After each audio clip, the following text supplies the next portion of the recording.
Well, SEC Media Days in Atlanta ended with a bang on Thursday when it was announced that Kirby Smart is getting a new contract at the University of Georgia that will pay him over $10 million per year, $900,000 a month, as someone laid it out to me today mathematically. And you know what? I have no problem with that because I think we all know that Kirby Smart has been the coach over the last 6 years that has gotten the Georgia program to where we knew it could be at some point in time with the right coach, a consistent championship caliber program.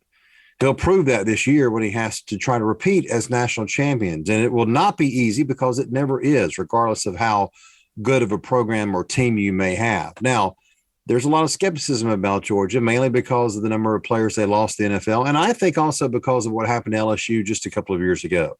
LSU had a perfect season in 2019. They were great, lost a ton of players to the NFL, Joe Burrow and a bunch of linemen and defensive players. And they took a huge step back under Ed Orgeron. Well, Kirby Smart is not Ed Orgeron. I don't think we have to worry about that. And the skepticism may be warranted because of how many players were lost to the NFL by Georgia. There are a lot of people are going to say that. Well, how can you be as good as you were last year with Nakobe Dean and Jordan Davis and Darian Kendrick and all the others now in the NFL? Okay, that makes sense. But you're forgetting the fact that Georgia still has a lot of great prospects on their roster, prospects who were five-star prospects out of high school.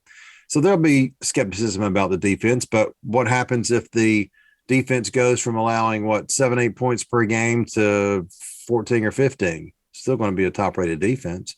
And then there's the offense, and then there's the skepticism about Stetson Bennett, who, of course, people wonder about. Well, he's just a game manager. He can't really do this. Well, he did it. He pulled it off last year. He won a national championship, even though he's no Matthew Stafford or Arch Manning or any hotshot quarterback. And, he wasn't a five-star coming out of high school in Pierce County, and he's not going to be a first-round draft pick. And therefore, you have analysts that are going to predict and project that he's the 8th best quarterback in the SEC or the 48th best quarterback in the country.